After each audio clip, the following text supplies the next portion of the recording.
kasi kung mahal mo yung tao, yung ginagawa mo sa kanya, ako, once kita ko din ano, natutuwa ako.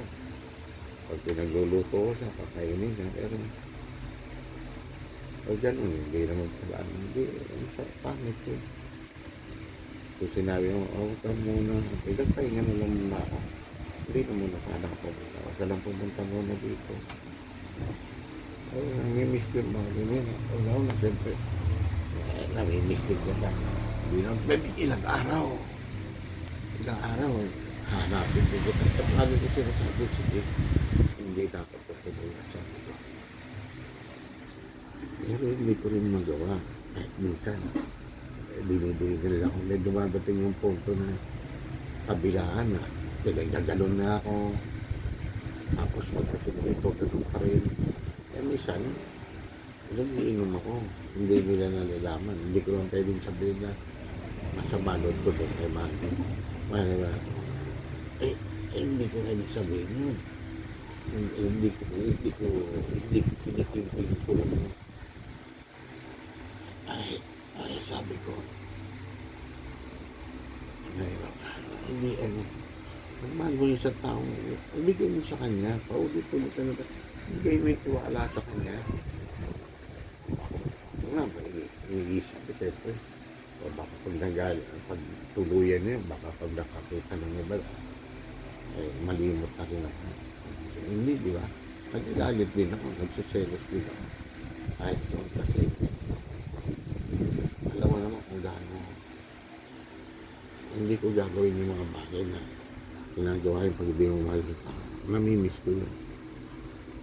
Kasi pag talagang hindi mo na sa mali, hindi ka na gagawin. Pero pag iniisip mo, namimiss mo yun, mahal mo yun. Hindi naman pwedeng gumano na sa iba na. Malukuhan mo. Never, ayaw kong gawin sa buhay ko yun. Tulad niya sinabi ko sa'yo, may sakit ako anytime, pwede kong maging malala. Paano ko patatawarin ng Diyos? Kung yun ko ang kasalanan ko, dinagdagan ko. Kung pamakay ka ng tao, isa, dinagdagan mo ng tatlo, kung mga ba yung sistensya mo, paano ka ba? Di ba? Yung sa'yo, mahal kita. Tulad din ang niwala. Hindi ako masyobi. Hindi ako yung kala mo nakikita mo. Pero pag nararamdaman mo, hindi ako masagot. Hindi mo na kailangan pamukulatot yung puso ko para makita mo din yun. Kung ano yung isa. Kasi ako talaga, pag sinabi ko, ganyan, nag-alatitis ako. Pero sa totoo naman, hindi ikaw lang hindi ko natilis. Nandiyan ang agad ako. Pero yung asawa ko sa Amerika, bago siya umalis doon, naging host ako, uminom ako kahit. Kaya ako natutong uminom eh. Katagal lang hindi uminom. Kung paano sila sa Amerika kasi buong pamilya. Sabi ko, bakit ganyan? Yung ikaw umiinom. Naalala ko, sabi ko, matagal ko kayo naging kasama, mga anak ko kayo, sabi ko. Tapos bigla niyo ko iiwan. Isang buwan bago siya malit, hindi ko na nakita. Sabi sa malapit ko, sabi ko, halika mo, yakapin mo naman ako. Sabi ko, ayoko kasi hanapin ko yan. Hanapin ko. Nung panahon yan talaga, magulo-bagulo yung puta. Buwalit ako na, kahit yung isang bagay na inipo namin na ganito, wala yan. Umuwi ako sa bahay lang.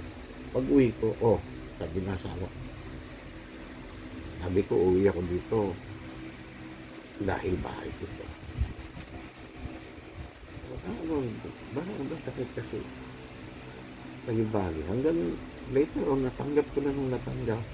Hanggang kahit nalaman ko na lang na meron asawa nito. Kasi ka na rin yun. Talagang ganito ang buhay. Maaaring mawala, maaaring may iba.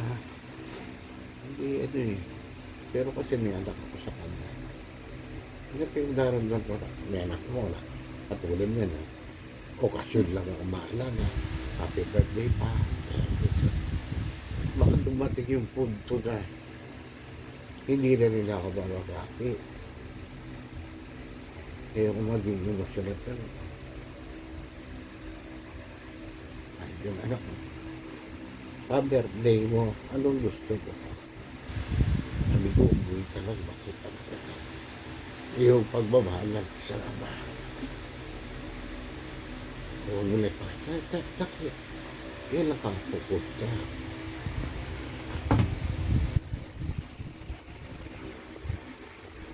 Kasi wala na akong ginagawa sa sakit ko na mayat. Baka sa beses, baratay na lang ako. Ayoko yan. Inalis ko yung heartmate at sa sayo-sayo sa trabaho. Pag nakikita ka ni mama, sabi niya, yan ang gusto. Kahit na mahirap yung trabaho, nakukuha mo sayaw. Sabi ko na, alam niyo naman ako. Ayokong isipin yun na wala.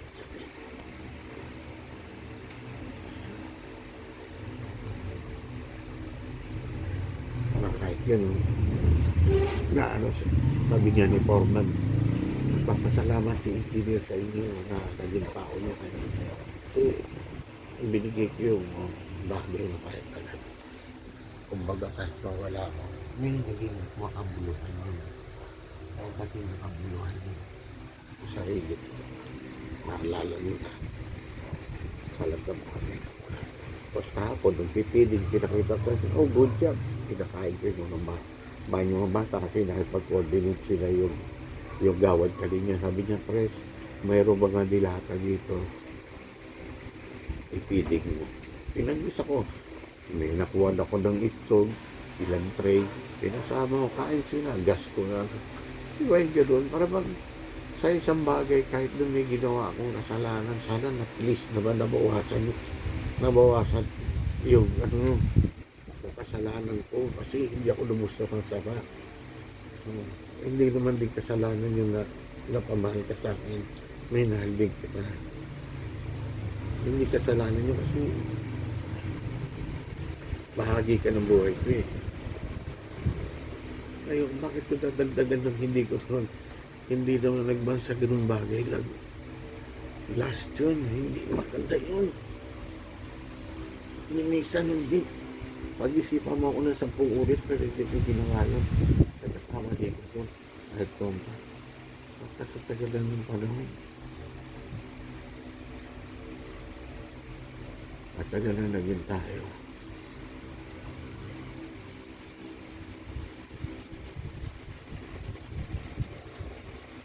Kaya mag-iisipin mo yun. Pero hindi ako gano'n. Never. Hindi ako nakakarating dito. Siyempre, inaharap mo din yun sa bahay. Hindi ba? Pero lagi naman ako nasa trabaho. Kahit nga yung na-discrasid kapatid ko, ako nagasika ako. Sabi ko, paano na lang?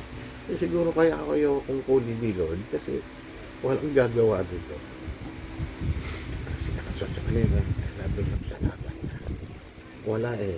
Kasi walang makakuha mo. Hindi katulad doon yung mga bagay. Paano gumalaw sa ganyan?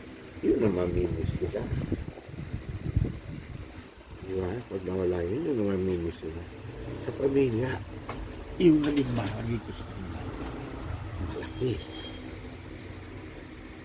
Kaya, nanghinayan sila pag si Dr. nawala na, si Senador nawala na.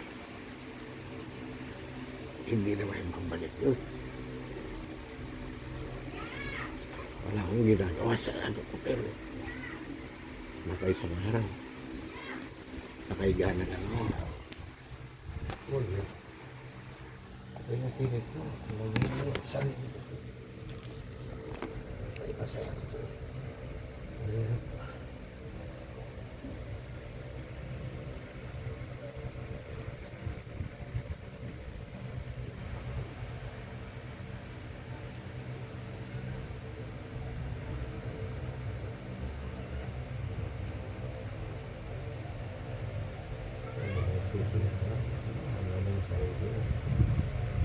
Wala.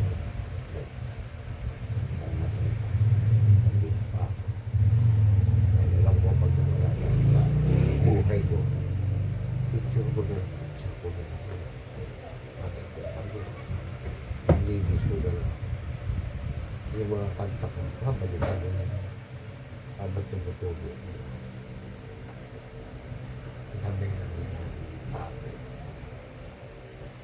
Kaya yung pinaka-parting sense sa buhay mo na kahit na hindi man ako dumating sa'yo, kahit na komplikado, naging masaya.